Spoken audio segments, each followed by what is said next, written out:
শিল্প বিপ্লবের জন্মস্থান হিসেবে পুরো বিশ্বজুড়ে সমাদৃত, প্রথম অভ্যন্তরীণ শহর রেলপথের কেন্দ্র, বিশ্বের প্রথম বাষ্পচালিত মিল এবং তুলা উৎপাদনের প্রাথমিক পর্যায়ে বিশ্বের প্রথম বৃহত্তম শহর, ইংল্যান্ডের উত্তর পশ্চিমের শহর ম্যানচেস্টার। 2.55 মিলিয়ন জনসংখ্যার এই শহর যুক্তরাজ্যের দ্বিতীয় বৃহত্তম জনবহুল শহর। বিজ্ঞান, রাজনীতি, সঙ্গীত, শিল্পকলা এবং খেলাধুলায় এই শহরের রয়েছে গর্বিত একটি ইতিহাস।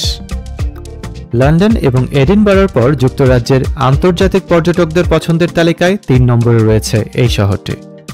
প্রতি বছর গড়ে প্রায় 1.15 মিলিয়ন পর্যটক এই শহরে বেড়াতে আসে। ম্যানচেস্টার শহরের সেরা 10টি টুরিস্ট অ্যাট্রাকশন নিয়ে আমার আজকের এই ভ্লগ, সঙ্গেই থাকুন। তালিকার 10 নম্বরে রয়েছে people's history museum. Working people অথবা মার্কসিস্ট টার্মে প্রোলেটারিয়েট তাদেরকেই বলা হয় যারা মজুরি বা বেতন বেসড কন্ট্রাক্টে কাজ করে থাকেন। সোশিওলজির ভাষায় যারা শ্রম বিক্রি করে অর্থ উপার্জন অথবা জীবিকা নির্বাহ করেন তাদেরকেই ওয়ার্কিং পিপল অথবা শ্রমজীবী মানুষ বলা হয়। যুক্তরাজ্যের যুগে যুগে এসব শ্রমজীবী মানুষের জীবনের গল্প, সংগ্রাম, সংগঠনের প্রতিচ্ছবি ফুটে উঠেছে এই জাদুঘরে। এই জাদুঘরের এন্ট্রি ফি ফ্রি, মঙ্গলবার বাদে সপ্তাহের বাকি দিনগুলো সকাল 10টা থেকে বিকেল 5টা পর্যন্ত সর্বসাধারণের জন্য উন্মুক্ত। তালিকার 9 নম্বরে ম্যানচেস্টার সেন্ট্রাল লাইব্রেরি। 1850 সালে পাবলিক লাইব্রেরি অ্যাক্ট চালু হওয়ার পরে ম্যানচেস্টারই ছিল প্রথম অথরিটি, লোকাল অথরিটি যারা ফ্রি পাবলিক লেন্ডিং এবং রেফারেন্সিং লাইব্রেরি তারা প্রতিষ্ঠা করে। এবং এই ম্যানচেস্টার সেন্ট্রাল লাইব্রেরি কিন্তু একটি বিশাল তথ্য এবং রেফারেন্সের সেন্টার। চলুন আমরা ভিতরে ঘুরে আসি। এটি লাইব্রেরি অব বার্মিংহামের পরে যুক্তরাজ্যের দ্বিতীয় বৃহত্তম পাবলিক লেন্ডিং লাইব্রেরি। 4 ফ্লোর জুড়ে প্রায় 35 মাইল লম্বা শেলভে প্রায় 1 মিলিয়ন বইয়ের সমাহার এই লাইব্রেরিতে। রবিবার বাদে বাকি সকল দিন সকাল 9টা থেকে এই লাইব্রেরি খোলা।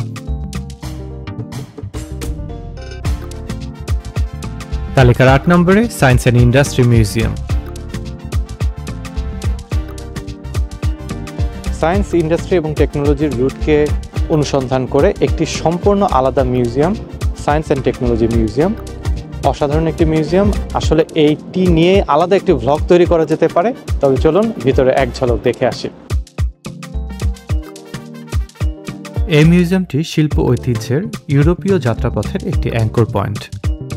গত প্রায় 250 বছরের উদ্ভাবন ও আবিষ্কারগুলোর একটি সম্যক ধারণা দিতে সক্ষম এই মিউজিয়াম। প্রথম রোলস রয়েস মোটর কার থেকে আধুনিক কম্পিউটিংয়ের পূর্বপুরুষ, এই শহরের ঐতিহ্য, কটন ইন্ডাস্ট্রি এবং কটনোপলিসের মাধ্যমে আধুনিক বিশ্বের জীবনযাত্রার পরিবর্তনের গল্প বলে যাবে এখানে। প্রতিদিন সকাল 10টা থেকে বিকেল 5টা পর্যন্ত এই মিউজিয়ামটি ফ্রিতে সকলের জন্য উন্মুক্ত।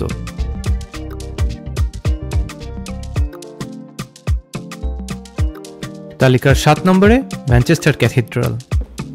ম্যানচেস্টার ক্যাথিড্রাল 1421 সালে কিন্তু এই বিল্ডিংটি উদ্বোধন হয় এবং 1421 সাল থেকে আজ অবধি 2024 দেখুন এই ক্যাথিড্রালটি এখনও দাঁড়িয়ে আছে এক পায়ে বহমান। আর এই ক্যাথিড্রালটি কিন্তু গ্রেড 1 বিল্ডিং হিসেবে এখনও ইউনাইটেড কিংডমে অব্যাহত আছে।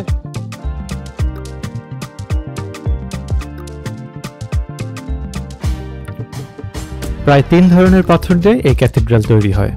বাইরের দেয়াল এবং ভিতরের কলামগুলো পার্পল ব্রাউন কলিহার স্যান্ডস্টোন দিয়ে আর্লি পারমিজান পিরিয়ডে তৈরি হয়। 1990 শতকের শুরুতে রোমান সিমেন্ট দিয়ে এটির ফেসলিফট হয়, কিন্তু এটি এর স্ট্রাকচারকে খুব বাজেভাবে ড্যামেজ করে। এরপর এটি রিস্ট্রাকচার করা হয় লাইমস্টোন পাথর দিয়ে। তবে এর ইন্টেরিয়রের বেশিরভাগ পরিবর্তন ও পরিবর্ধন হয় 16 শতাব্দীতে। প্রতিদিন সকাল 9টা থেকে বিকেল 4:30 পর্যন্ত ফ্রিতে এই ক্যাথিড্রালে দর্শনার্থীরা ভ্রমণ করতে পারবেন।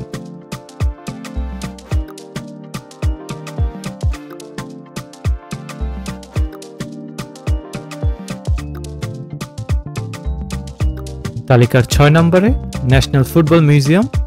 যেটি ইংল্যান্ডের ফুটবলের জাতীয় জাদুঘর।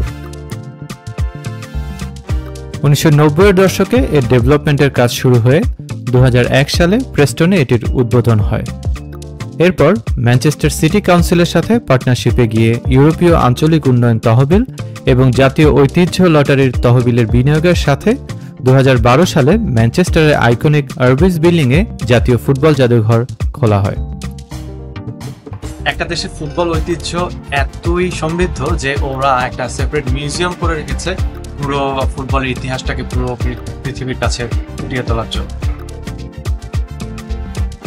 এখানে ইংল্যান্ডের জাতীয় দল থেকে শুরু করে এই দেশের সকল ক্লাবের ইতিহাস, বিভিন্ন প্রতিযোগিতার ইতিহাস ও চমকপ্রদ ঘটনাবলীকে খুব চমৎকারভাবে উপস্থাপন করা হয়েছে।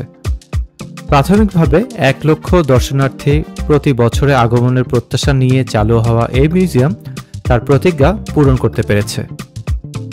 প্রতিদিন সকাল 10টা থেকে বিকেল 5টা পর্যন্ত এটি উন্মুক্ত, তবে 14 পাউন্ড করে পার পার্সন টিকিট কাটতে হবে এর জন্য। আমার ভিজিটটি স্পন্সর করেছে আমার ফেলো ম্যান ইউনাইটেড সাপোর্টার ছোট ভাই অদিত।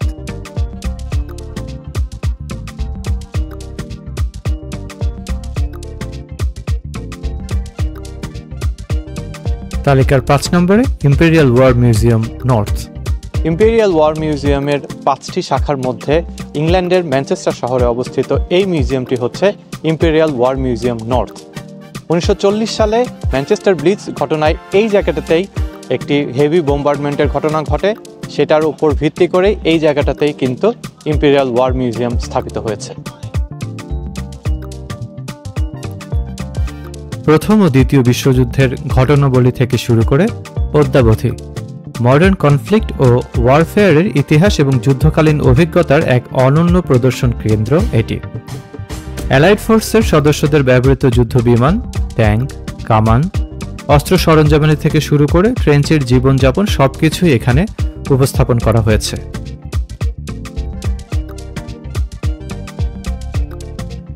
এছাড়াও ইন্ডিভিজুয়াল সৈন্যদের যতজনের তথ্য পাওয়া গেছে সবার পার্সোনাল বিলঙ্গিং ও ছবি ছোট ছোট বক্সে সুন্দর করে সাজানো আছে এখানে। প্রতিদিন সকাল 10টা থেকে 5টা পর্যন্ত এই মিউজিয়াম প্রবেশ ও ভ্রমণ একদম ফ্রি।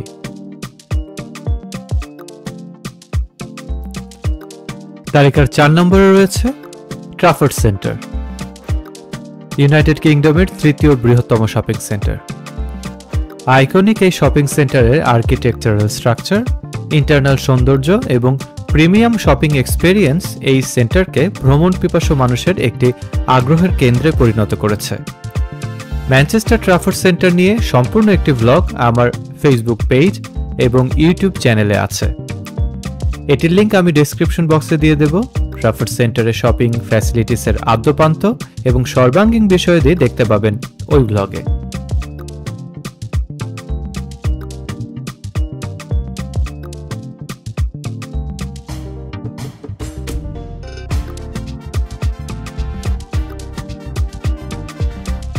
তালিকার 3 নম্বরে Heaton park. Heaton park greater ম্যানচেস্টারের সর্ববৃহৎ পার্ক এবং ইউরোপের লার্জেস্ট মিউনিসিপ্যাল পার্ক। এই পার্কটি প্রায় 600 একর জায়গার উপর অবস্থিত। এই পার্কটি মূলত উইলিয়াম এলস দ্বারা ক্যাপাবিলিটি ব্রাউনের শৈলীতে তৈরি করা হয়েছিল। এটি দীর্ঘকাল ধরে পাবলিক ইভেন্টের জন্য ব্যবহার করা হয়েছে, যেমন হিটন পার্ক রেস, যা 1827 সালে দ্বিতীয় আর্ল দ্বারা প্রতিষ্ঠিত হয়েছিল।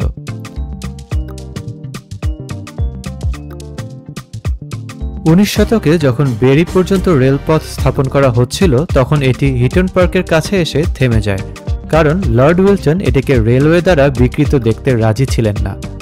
পরবর্তীতে ম্যানচেস্টার সিটি কাউন্সিল এটিকে জাদুঘর ও পৌর পার্ক হিসেবে কেনার জন্য চাপ প্রয়োগ করে এবং 1902 সালে কেনার পর জনসাধারণের জন্য এটি উন্মুক্ত করা হয়।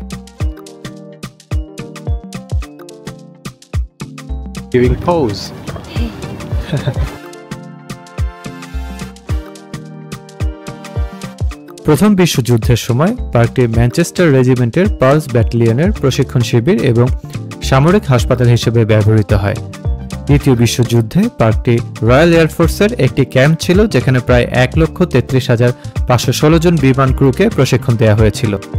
হিটন পার্কের প্রবেশ ফ্রি। তালিকার 2 নম্বরে স্যালফোর্ড কিজ। ম্যানচেস্টার শিপ ক্যানেল কোম্পানি দ্বারা নির্মিত 2টি ডকসের মধ্যে বৃহত্তমটি ছিল স্যালফোর্ড ডকস। এই ডকসটি 1894 সালে ব্রিটেনের রানী ভিক্টোরিয়া উদ্বোধন করেন। এই ডকসটি ছিল ব্রিটেনের তৃতীয় বৃহত্তম ব্যস্ততম বন্দর। কিন্তু কন্টেইনারাইজেশন এবং জাহাজগুলোর ক্রমবর্ধমান আকার বৃদ্ধির ফলে ডকগুলো 1970-এর দশকে হ্রাস পেয়ে 1982 সালে বন্ধ হয়ে যায়, এবং যার ফলে প্রায় 30,000 মানুষের কর্মস্থলের ব্যাঘাত ঘটে। 1983 সালে স্যালফোর্ড সিটি কাউন্সিল ম্যানচেস্টার শিপ ক্যানেল কোম্পানির কাছ থেকে 220 একর জুড়ে ডকের কিছু অংশ অধিগ্রহণ করে, এবং 1985 সালে স্যালফোর্ড কিজ ডেভেলপমেন্ট প্ল্যানের অধীনে একে আনা হয়। স্যালফোর্ড কিজ হিসেবে এটিকে পরবর্তীতে রিব্র্যান্ড করা হয়। 1986 থেকে 1990-এর মধ্যে এর মেজর ইনফ্রাস্ট্রাকচারাল ডেভেলপমেন্ট হয়, যার মধ্যে অভ্যন্তরীণ জলপথ network, bridge, landscape, hotel, cinema, shopping mall এবং মিডিয়া সিটি, যেখানে বিবিসি এর অফিস অবস্থিত। আমার পেছনে আপনারা দেখতে পাচ্ছেন বিবিসি ম্যানচেস্টার অফিস।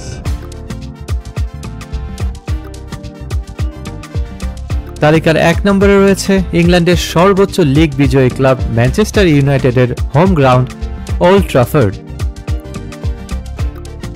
এখানে প্রতি বছরে প্রায় 30 মিলিয়ন দর্শনার্থীর আগমন ঘটে। নিঃসন্দেহে ম্যানচেস্টারের 1 নম্বর ট্যুরিস্ট অ্যাট্রাকশন এটি। প্রায় 74,310 আসনের এই স্টেডিয়াম ওয়েমব্লি স্টেডিয়ামের পর যুক্তরাজ্যের দ্বিতীয় বৃহৎ ফুটবল স্টেডিয়াম। 1910 সালের 19 ফেব্রুয়ারি থেকে এর যাত্রা শুরু।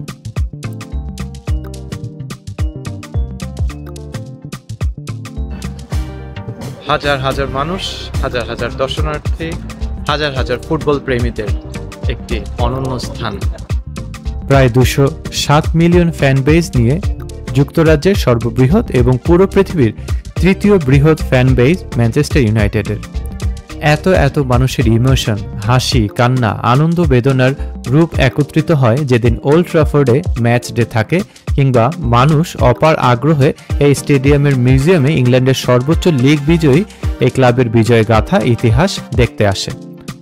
ম্যানচেস্টার ইউনাইটেডের ওল্ড ট্রাফোর্ডে একটি ম্যাচ ডে ভ্লগ আমার ফেসবুক পেজ ও ইউটিউব চ্যানেলে আপলোড করা আছে। দেখার আমন্ত্রণ জানিয়ে বিদায় নিচ্ছে। আপনাদের কোন অ্যাট্রাকশনটি ভালো লাগলো জানাতে ভুলবেন না। আল্লাহ হাফেজ।